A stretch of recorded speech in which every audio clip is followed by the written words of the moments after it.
Llegan ustedes sabiendo, mucho más temprano que tarde, de nuevo a virar las grandes alamedas por donde pasa el hombre libre para construir.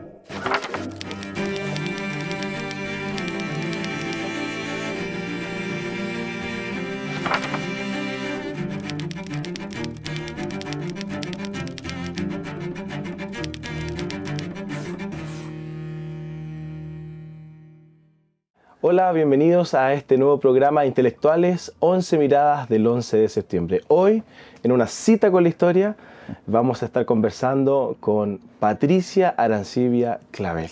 Patricia, muchas gracias por recibirnos en tu hogar. Gracias, Tomás, a tu disposición.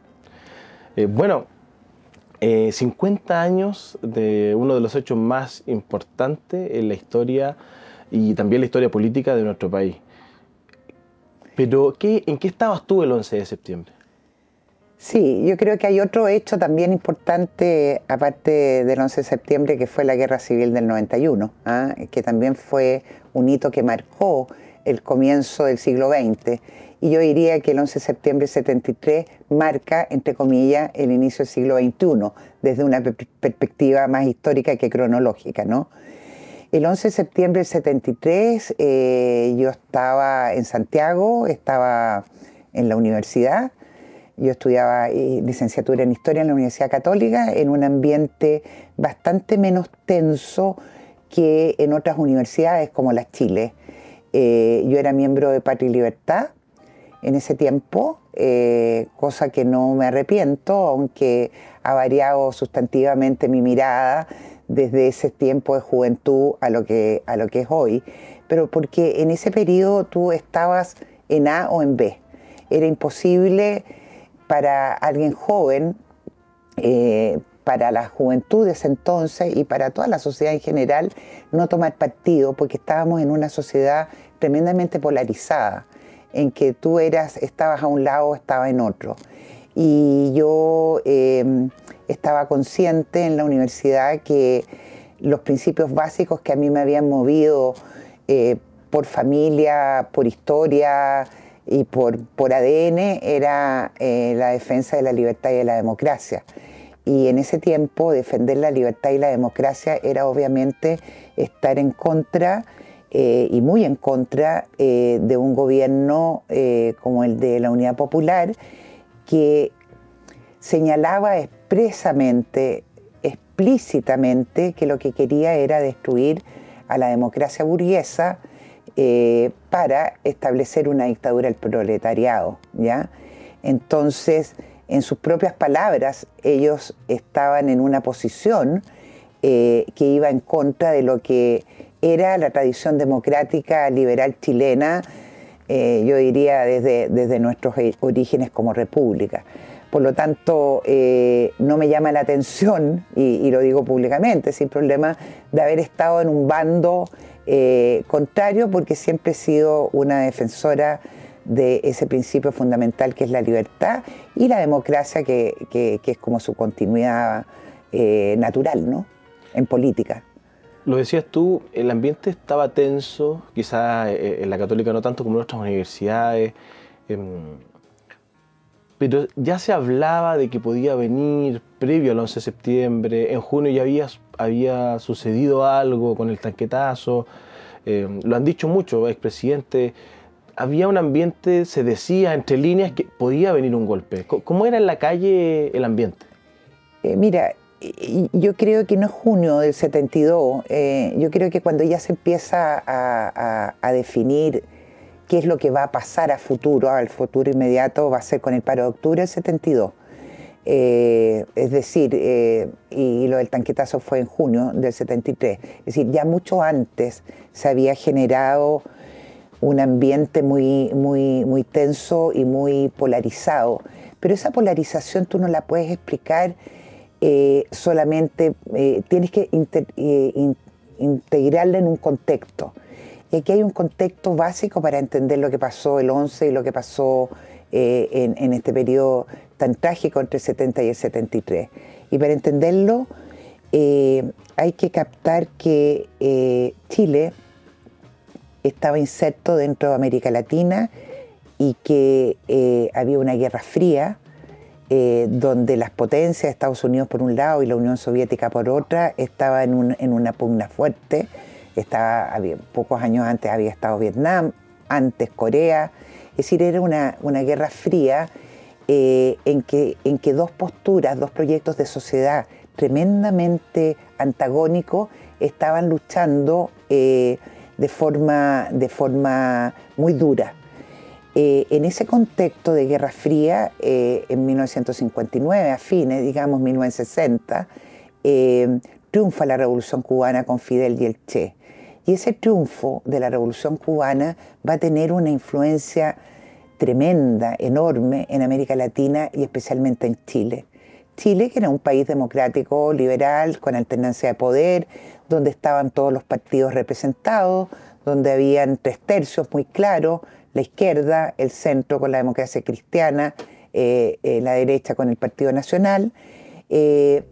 Pero la Revolución Cubana ideologizó y polarizó fuertemente a la sociedad chilena, me voy a referir solamente a la sociedad chilena ahora, llevando a cabo una serie de actos y llevando a cabo en el fondo influenciando fuertemente en los partidos políticos, incluso en la democracia cristiana que gobernaba el país.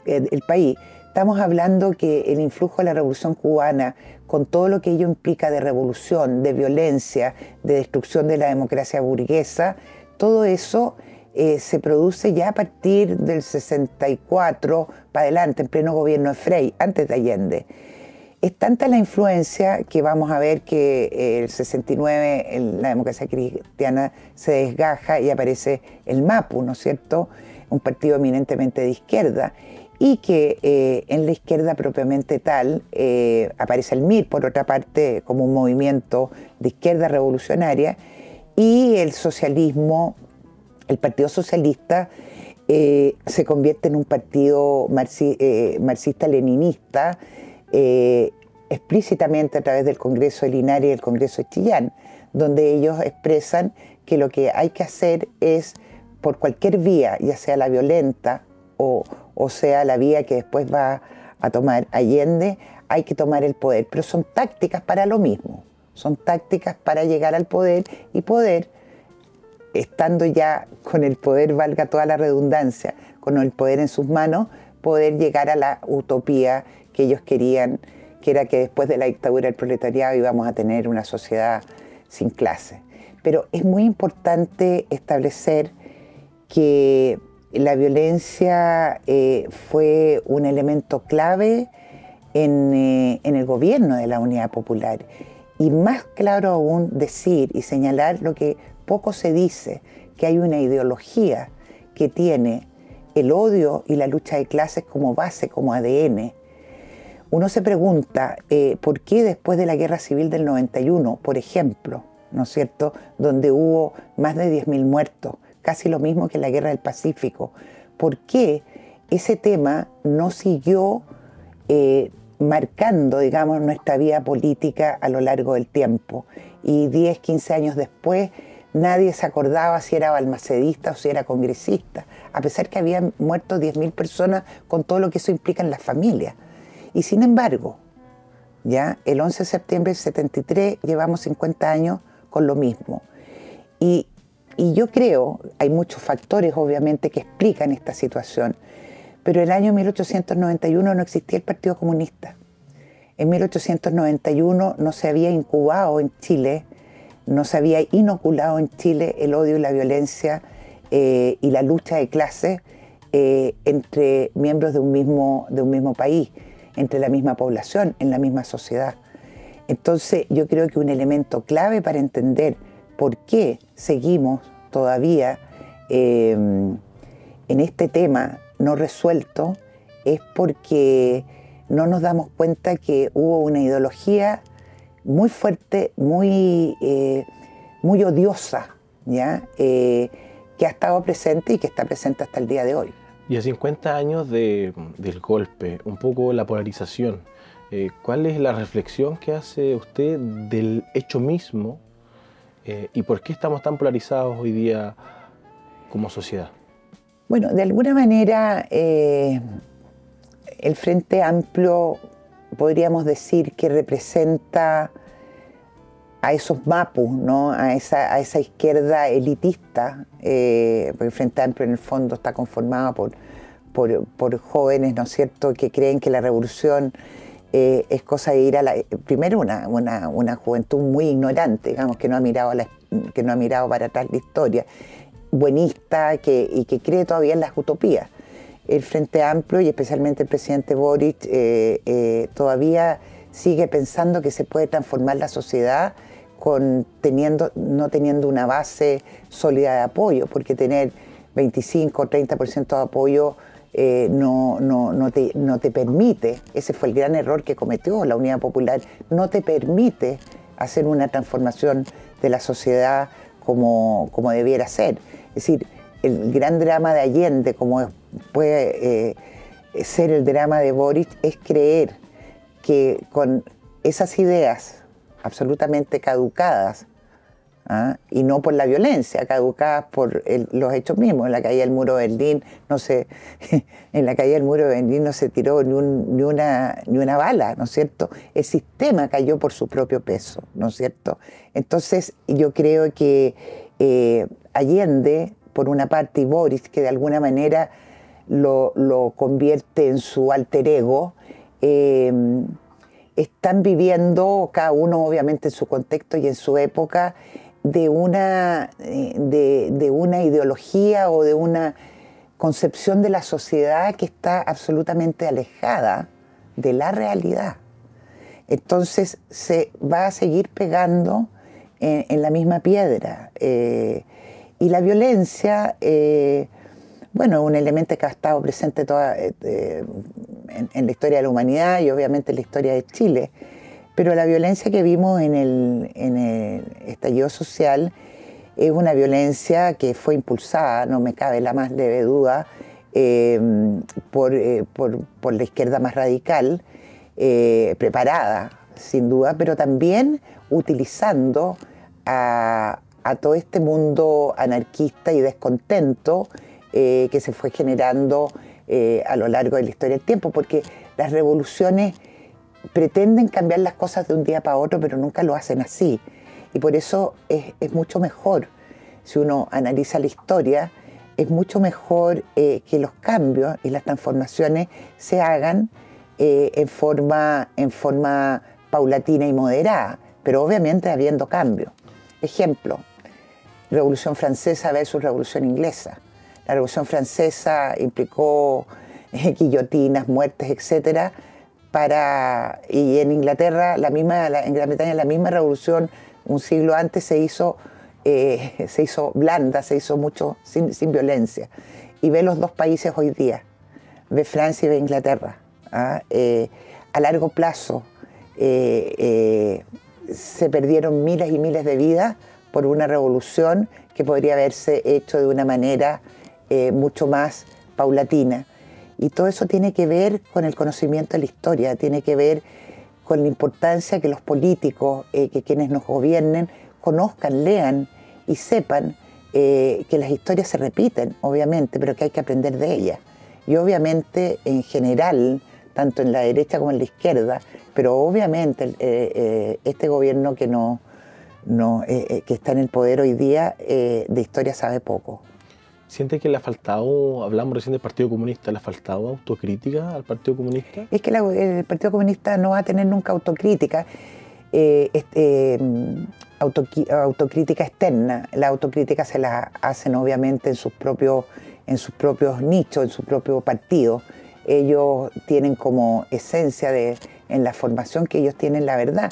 El Partido Comunista es los comunistas, y sobre todo los comunistas del periodo del 70, 73, ven su planteamiento como una religión. Es muy difícil cuando tú hablas con alguien que es católico, o que es protestante, o que es judío, poderle cambiar una creencia.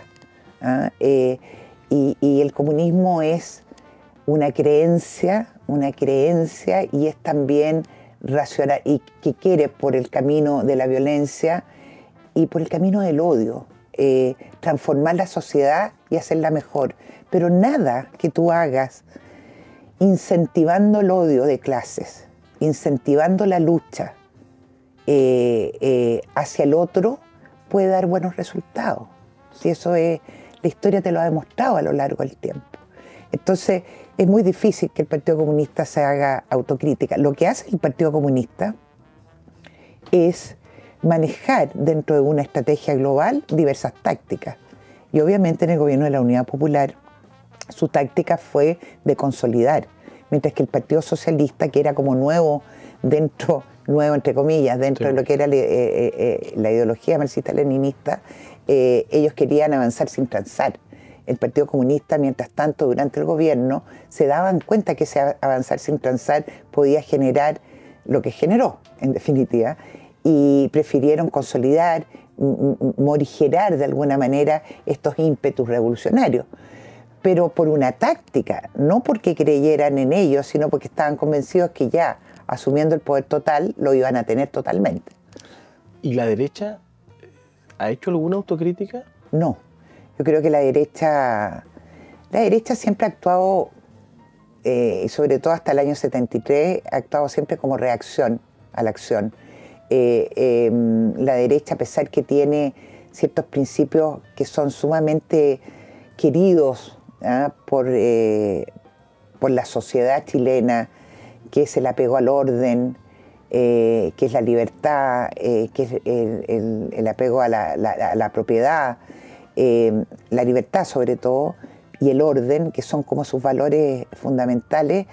Esta derecha no tuvo una concepción clara y reaccionó muy bien con Sergio Onofre Jarpa, que era el que dirigía el Partido Nacional, la derecha en ese tiempo, y fue muy dura contra el gobierno de Allende. Pero después la derecha se mimetizó de alguna manera con los principios del gobierno militar y se autodestruyó a sí misma. El partido mismo, que era los antiguos conservadores y liberales, se autodisolvieron sin que antes todavía que se dijera que los partidos políticos no debían seguir funcionando. Y yo diría que es a partir del año 84, 85 que la derecha empieza a tener una concepción clara, un proyecto de sociedad que puede enfrentar y que puede ir a la opinión pública a mostrarla, pero no ha tenido ninguna capacidad de autocrítica de lo que fue el gobierno de la Unidad Popular y de lo que fue la derecha a lo largo del tiempo. Siempre la derecha ha sido bicéfala, siempre la derecha ha tenido dos almas, el alma liberal y el alma conservador, y siempre la derecha ha sido muy personalista, muy individualista, porque ese también es uno de los principios básicos de la derecha versus el colectivismo socialista, ¿no es cierto? Y esos dos, diría yo, defectos, que no sé si son defectos, pero esas dos características, mejor dicho, las ha tenido desde que se conformó la República.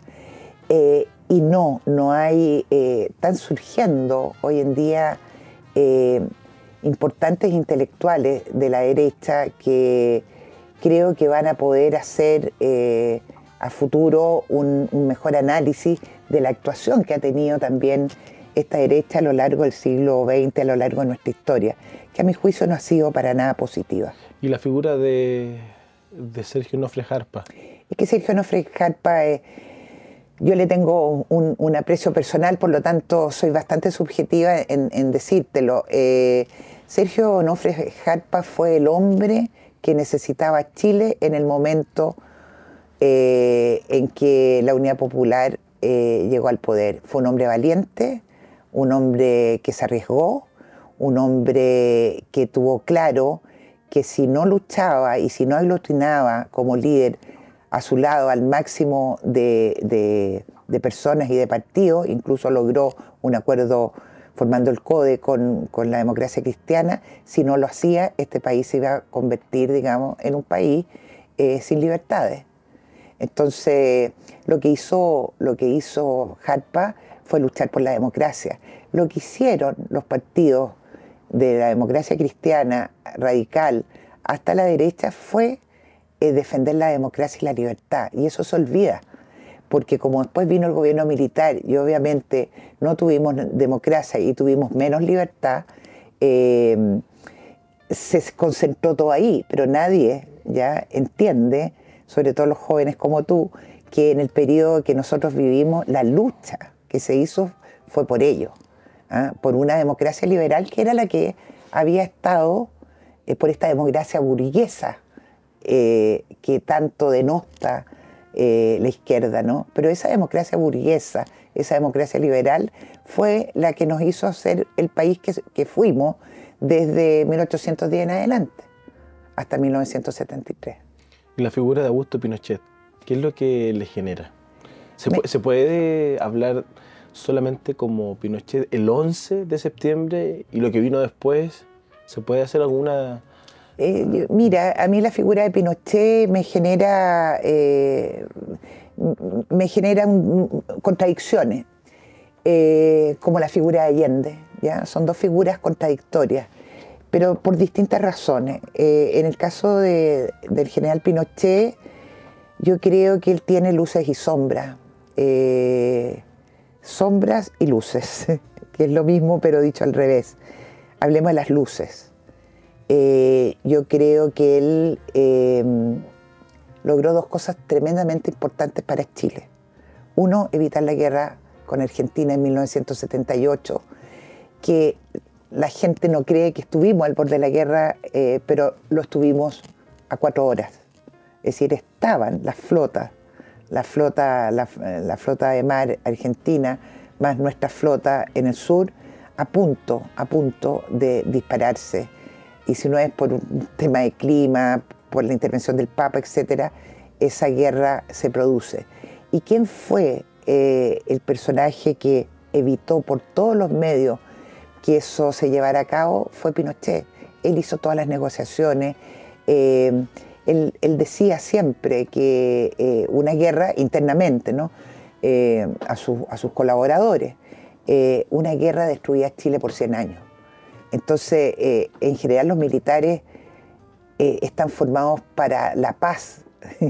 Y es contradictorio también porque la gente cree que el militar está hecho para la guerra. Sí, está hecho para la guerra, pero su principal misión es mantener la paz, porque sabe lo que es la guerra. Y Pinochet eso lo tuvo muy claro.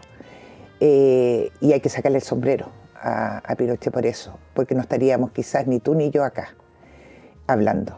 Y el segundo gran tema, que es más de proceso largo, pero que para mí es fundamental, es que gracias a la transformación económica que se hizo en su gobierno, es que Chile pudo despuntar.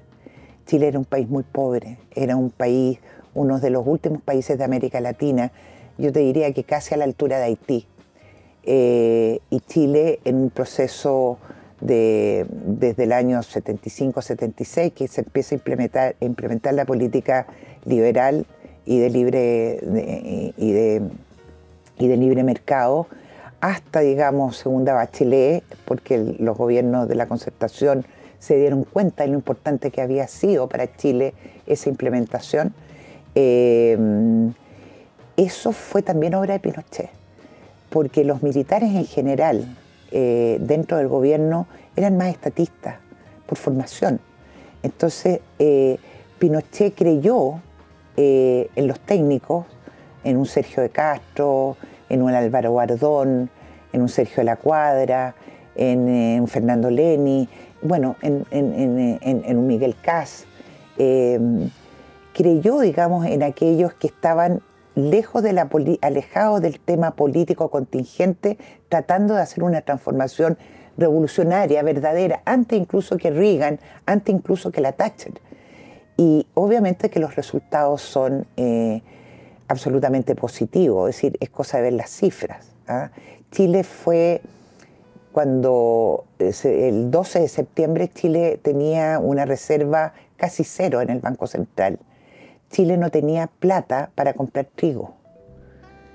Chile estaba en la miseria más absoluta, más allá del desabastecimiento, más allá de la violencia, de las tomas en el campo, de los asesinatos y las muertes, porque también se olvida, la historia se olvida, porque está hecha quizás por gente joven que no lo vivió o que no lee. Pero acuérdate que en 1971 fue asesinado Pérez Ujovich por la izquierda radical, por personas que había indultado el propio Salvador Allende.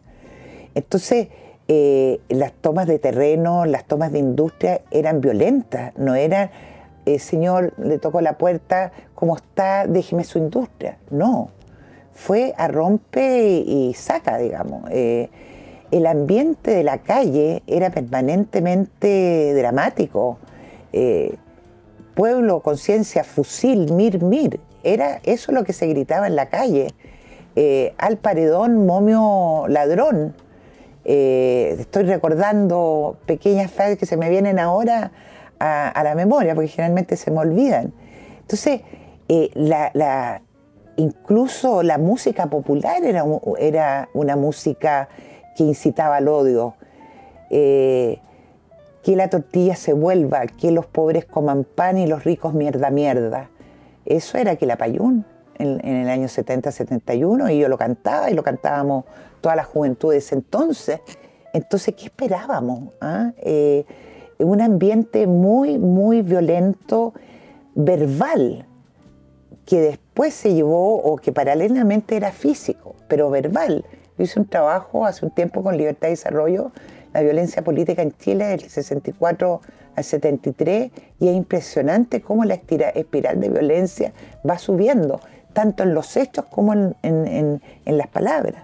La prensa de ese entonces era una prensa realmente impactante, es decir, los insultos iban y venían permanentemente. El diario Clarín, el diario Puro Chile, el diario Tribuna, que fue la reacción por parte de la derecha, eran insultos. Se le daba el huevo de oro a un senador, se acusaba a Jorge Alessandri de la señora, así como si nada.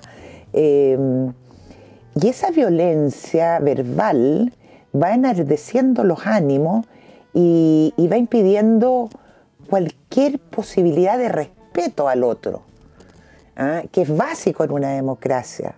Da lo mismo que tú pienses A y yo piense B, pero lo importante es que tengamos por lo menos un límite, un marco, digamos, donde nos entendamos.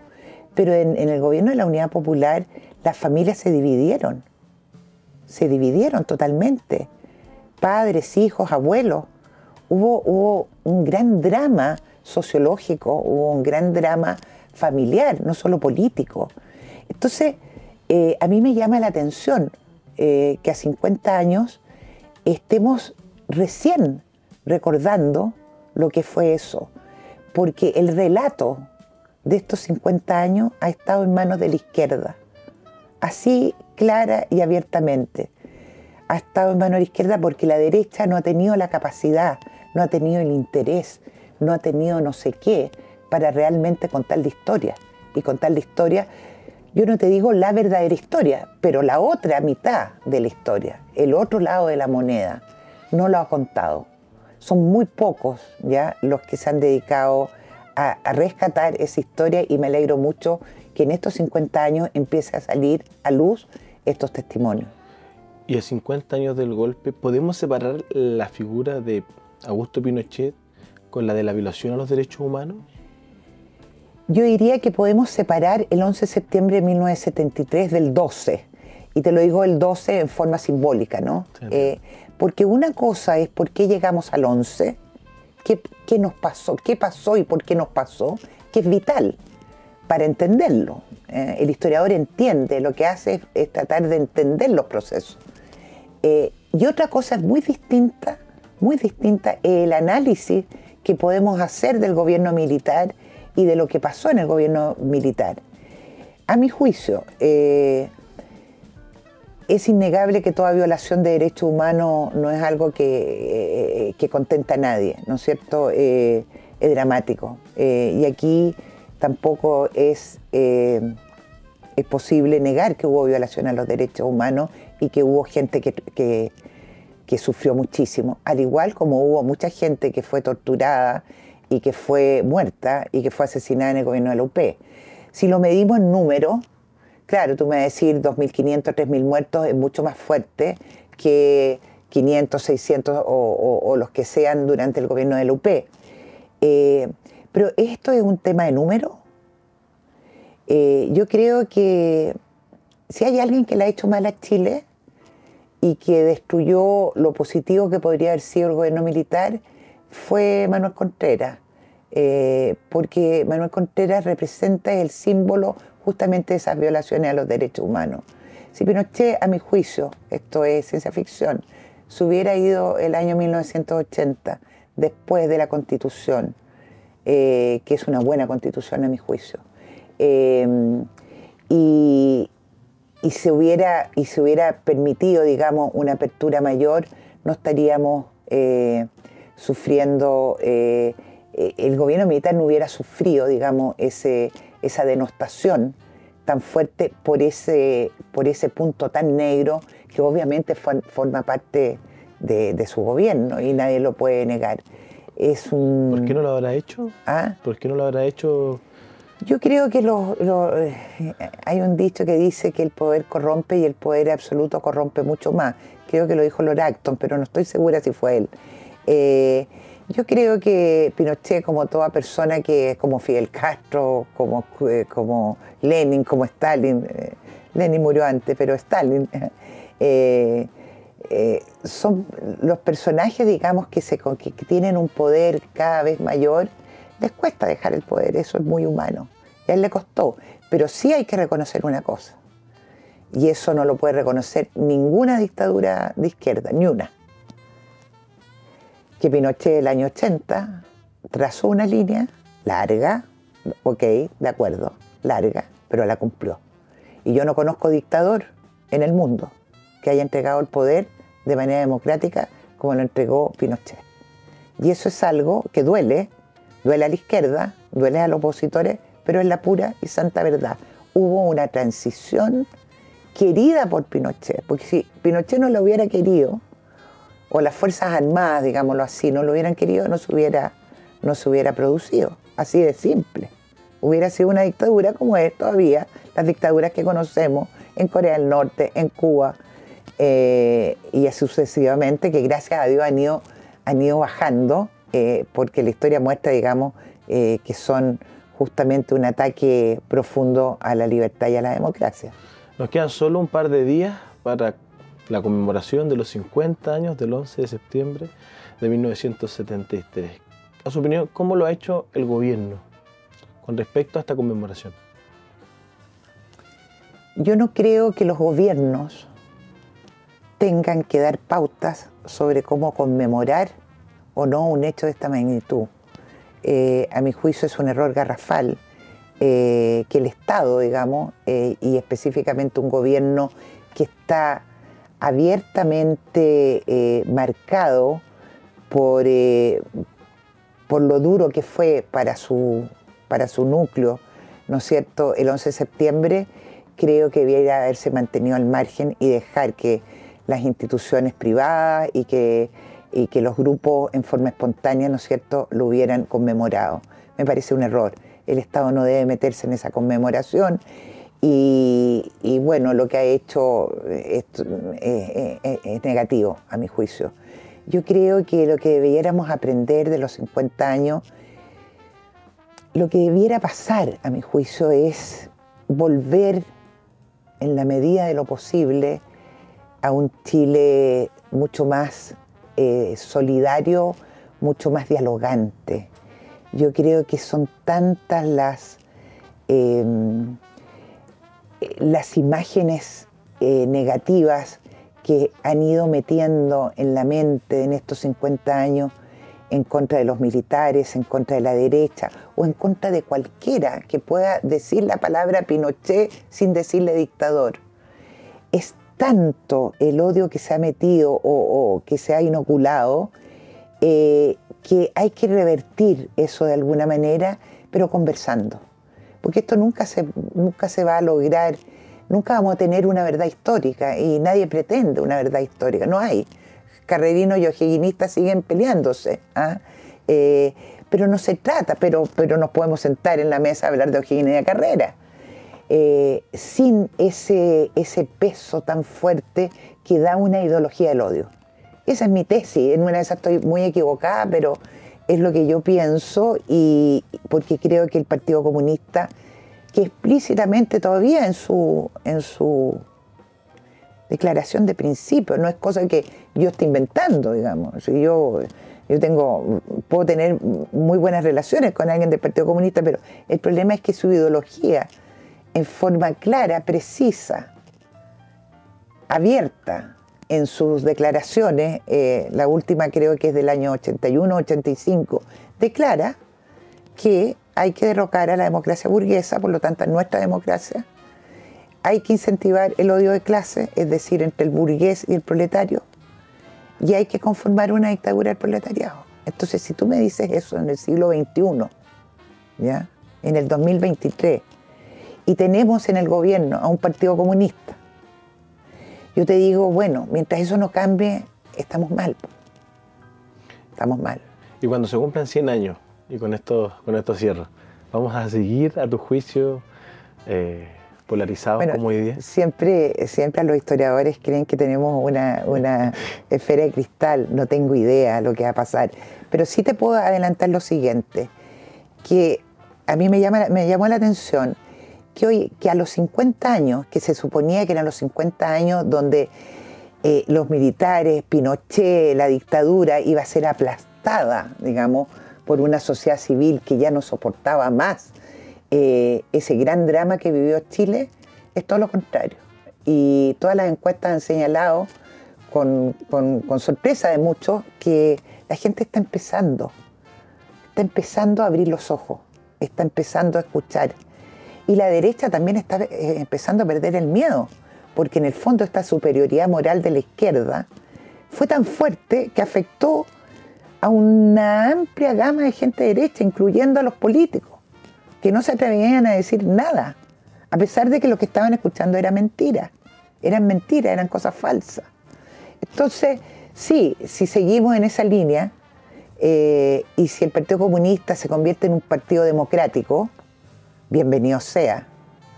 Bienvenido sea, porque obviamente de aquí a 100 años, cuando estemos, yo por lo menos seguro, bajo tierra o cremada mejor, me voy a alegrar desde donde esté de que hemos llegado, digamos, por lo menos a un consenso básico, ¿ya? En que la democracia y la libertad son elementos claves, ¿ya? Para una convivencia civilizada, y que es muy bueno que haya confrontación de ideas. Esa es la historia. Una historia única es algo, digamos, que es imposible de soportar.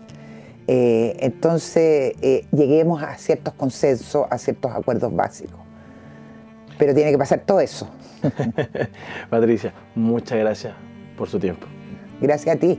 Muchas gracias por las preguntas.